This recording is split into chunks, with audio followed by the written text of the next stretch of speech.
Hello everyone, welcome to our YouTube channel. आज के lecture में हम देखेंगे सैफरन बोल प्रोजेक्ट।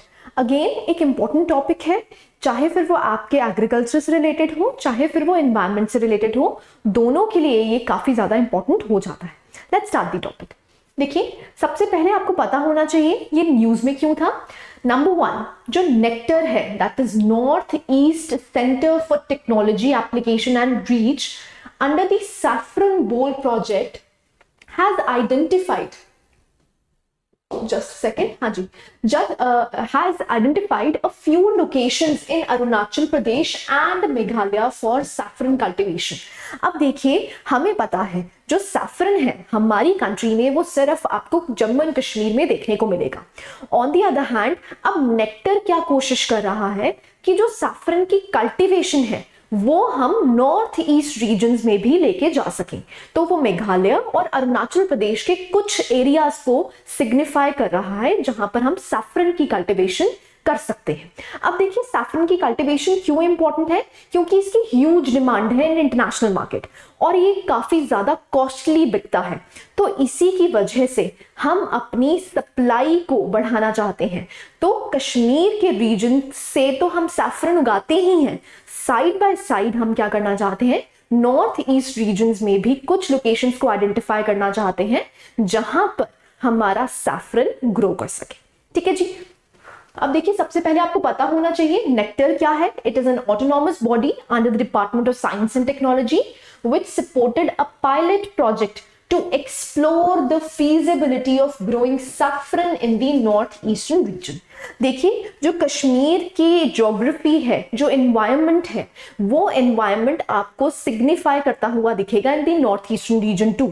तो यहाँ पर हम फीजिबिलिटी ढूंढ रहे हैं, ऐसा कोशिश कर रहे हैं कि नॉर्थ ईस्ट रीजन में भी आपको सैफरन उगाने का मौका मिल सके। राइट, सो नेक्टर याद रहेगा। नेक्स्ट चलते हैं। नेक्स्ट आता है, what is the reason for extending saffron cultivation to north east. देखिए, मुद्दा क्या है, मकसद क्या है कि हम नॉर्थ ईस्ट में सैफरन क्यों उगाना चाहते हैं। पहला तो मैंने आपको बताया क्यों, क्योंकि इंटरनेशनल मार्केट में सैफरन की काफी ज्यादा डिमांड है। नंबर 2, ये काफी कॉस्टली बिकता है जिसकी वजह से हमारे फार्मर्स को फायदा हो सकता है। नंबर 3, यहाँ पर हम नॉर्थ ईस्ट डेवलपमेंट की बात कर रहे हैं, क्योंकि हम नॉर्थ ईस्ट रीजन को मेन स्ट्रीम इंडिया के साथ, मेन लैंड इंडिया के साथ इंटीग्रेट करना चाहते हैं। इसीलिए हम चाहते हैं कि नॉर्थ ईस्टर्न में काफी डेवलपमेंट हो सके।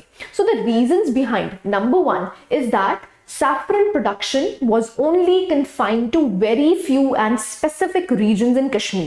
अब क्योंकि कश्मीर में ही पाया जाता है तो ऑब्वियस सी बात है हमारी सप्लाई ज्यादा नहीं हो सकती। नंबर 1 ये है। नंबर 2 क्या है, जो नेशनल सैफरन मिशन है has brought in several measures, चाहे फिर वो एरियाज ऑफ प्रोडक्शन हो, तो जो एरियाज ऑफ प्रोडक्शन है दे आर वेरी लो, तो हम इसकी बढ़ोतरी करना चाहते हैं। इसीलिए हम नॉर्थ ईस्टर्न रीजन्स में कुछ स्पेसिफिक लोकेशंस ढूंढ रहे हैं जहां पर हम सैफरन कल्टीवेशन कर पाए। ठीक है जी। थर्ड आता है, India cultivates about 6 to 7 tons of saffron while the demand is 100 ton। So can you see the supply and demand mismatch? हम कितना प्रोड्यूस कर पाते हैं, only 6 to 7 tons। On the other hand international demand कितनी है, 100 tons की है। तो यहां पर हम इस अपॉर्चुनिटी को ग्रैब कर सकते हैं। Right, there is a huge similarity of climate and geographical conditions between Kashmir and few regions of north eastern India. तो नॉर्थ ईस्टर्न इंडिया में आपको कुछ रीजन्स बहुत ज्यादा स्पेसिफिक, बिल्कुल सिमिलर दिखेंगे, कहां से, कश्मीर से। तो जहां पर हम कल्टीवेशन कर रहे हैं उन्हीं के सिमिलर एरियाज को हम ढूंढ सकते हैं north eastern India. Right, it will also diversify agriculture and provide new opportunities to the farmers in north east। अब मैं आपको बता चुकी हूं, जो नॉर्थ ईस्ट के फार्मर्स हैं उनको एक एडिशनल इनकम मिल जाएगी और हम वहां उस रीजन की हम डेवलपमेंट कर सकते हैं। राइट, सो इसीलिए हम नॉर्थ ईस्टर्न के रीजन्स को एक्सप्लोर कर रहे हैं कि कहां पर हम कुछ एरियाज ऐसे आइडेंटिफाई कर रहे हैं जहां पर सैफरन कल्टीवेशन हो पाए। राइट, नेक्स्ट चलते हैं। अब देखिए, सबसे पहले आपको पता होना चाहिए what is saffron. Again, saffron के ऊपर आपसे क्वेश्चन पूछा जा सकता है इन प्रीलिम्स टू। तो सैफरन क्या है? It is a plant whose dried stigmas thread like parts of the flower are used to make saffron spice. तो एक प्लांट है, उस प्लांट में जो स्टिग्मा है उसका, जो फीमेल रिप्रोडक्टिव पार्ट होता है, वो जो स्टिग्मा है वो हम यूज करते हैं एज सैफरन। ठीक है, अब देखो स्टिग्मा यूज करा जा रहा है तो ऑब्वियस सी बात है ये जो एग्रीकल्चर है वो क्या होगा, it will be labour intensive. क्यों? क्योंकि ऑब्वियस सी बात है जब आपको इसको इकट्ठा करना होगा तो बहुत सी लेबर चाहिए होगी। सो it is a labour intensive sector, number 1। Number 2 आता है the saffron cultivation is believed to have been introduced in Kashmir by the Central Asian immigrants around 1st century BC. तो इंडिया में इनको किसने लॉन्च किया? That is Central Asian immigrants जो आए थे in the 1st century AD. BC, I'm sorry. Next आता है third point, it has been associated with traditional Kashmiri cuisine. अब देखिए ऑब्वियस सी बात है क्योंकि ये बहुत पुराना है, आपको कश्मीर में देखने को मिलता है, तो ऑब्वियस सी बात है आपको उनके क्विजीन में भी सैफरन का काफी ज्यादा प्रोमिनेंस देखने को मिलेगा, राइट। नेक्स्ट आता है it is very precious and a costly product. So ये बहुत ज्यादा प्रेशियस है और बहुत काफी ज्यादा कॉस्टली प्रोडक्ट है, इसीलिए हम चाहते हैं कि हम इसकी प्रोडक्शन को इंक्रीज कर सकें।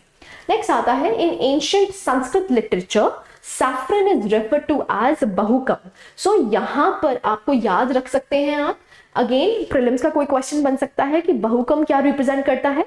सो it is saffron, right. It is cultivated and harvested in the karewas of Jammu and Kashmir. अब देखिए करेवाज क्या होते हैं, they are lacustrine regions. Lacustrine regions का मतलब क्या है, क्योंकि आपको जम्मू एंड कश्मीर में बहुत सी रिवर्स फ्लो होती हुई दिखेंगी, जहां पर वो इकट्ठी हो जाती हैं और जब पानी ड्रेन आउट कर जाता है तो वहां का जो ग्रेवल है, जो मड है, उसकी वजह से जो सॉइल्स बनती हैं उन सॉइल्स को कहा जाता है करेवास और the lacustrine soils, right. Now you can see ये आपको करेवा फॉर्मेशंस देखने को मिलेंगी, यहां पर बहुत सी रिवर्स फ्लो करती हैं जिसकी वजह से आपको जो अनकंसोलिडेटेड ग्रेवल और मड है उसी से आपको करेवा फॉर्मेशन देखने को मिलेगी, ठीक है जी। और इन पर्टिकुलर रीजन्स को क्या बोला जाता है, दी लकूस्ट्रीन प्लेन्स।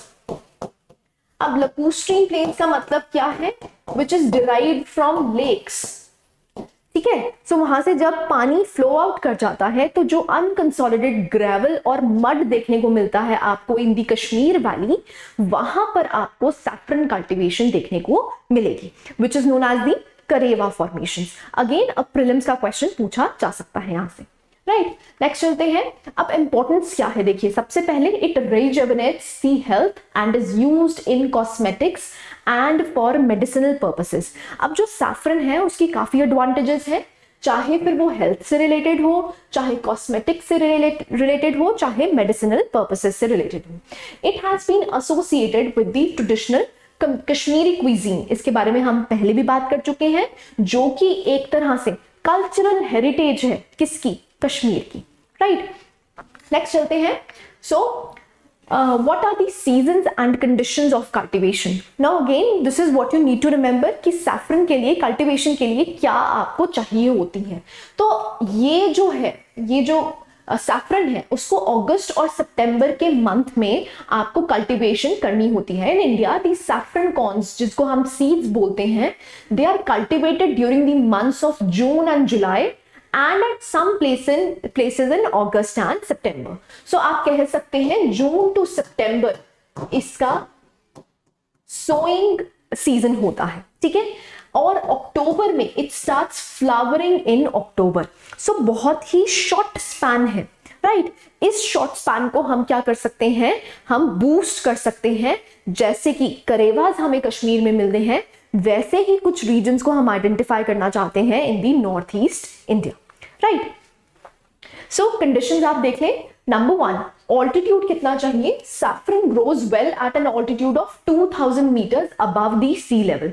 सो आपको ये पता होना चाहिए कि ऑल्टीट्यूड इनको कितना चाहिए, that is 2000 metres. It needs a photo period. Photo period का मतलब क्या होता है, सनलाइट इसको कितनी चाहिए, that is approximately 12 hours, right. Next देखते हैं soil. It grows in many different types of soils but thrives best in calcareous soil that has calcium carbonate in abundance. तो यहां पर क्या है कि बहुत सी सॉइल की प्रकार में ये पाया जाता है, लेकिन सबसे अच्छा कहां पर होता है, जहां पर सॉइल कैल्केरियस है. कैल्केरियस का मतलब होता है जिस सॉइल में आपको कैल्शियम कार्बोनेट देखने को मिलेगा. Number 1. Number 2, it should be humus rich and well drained soil. ठीक है, सो सॉइल की कंडीशंस पता चल गई. अब क्लाइमेट कैसा चाहिए. For saffron cultivation, we need an explicit climatological summer and winter with temperatures ranging from no more than 35 to 40 degrees Celsius in summers and -15 to -20 degree Celsius in winter. So आप देख सकते हैं large variety range में ये exist करता है. आपको जो गर्मियों में है वो 35 टू 40 डिग्री सेल्सियस से ऊपर नहीं होना चाहिए और विंटर में -15 -20 डिग्री से नीचे नहीं जाना चाहिए. राइट. नेक्स्ट आता है रेनफॉल कितनी चाहिए. It also requires adequate rainfall which is in the range of 1000 to 1500 mm per year. So यहां पर आपको कुछ कंडीशंस दी गई हैं जिनको आपने याद रखना है कि सैफरन की कल्टीवेशन कहां हो सकती है. अगेन प्रीलिम्स में आपसे क्वेश्चन इजीली पूछ सकते हैं कि सैफरन की कल्टीवेशन के लिए क्या क्या रिक्वायरमेंट्स हैं. राइट.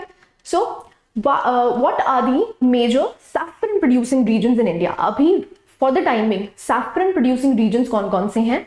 सो आपको पता है they are limited to the geography of Jammu and Kashmir.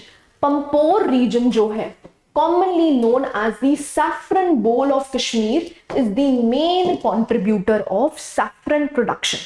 जो पंपोर रीजन है वहां पर आपको सैफरन देखने को मिलेगा जिसको कहा जाता है the saffron bowl of India. Right.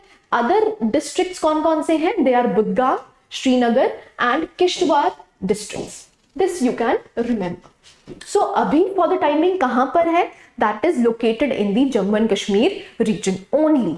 हम क्या कोशिश कर रहे हैं कि नॉर्थ ईस्टर्न रीजन में भी ये आपको देखने को मिले. ठीक है. So recently the Kashmir saffron got the geographical indication tag status. So Kashmir saffron को GI टैग भी मिला है. Right. So this was the holistic coverage of saffron bowl project. I hope you like the lecture. Thank you very much.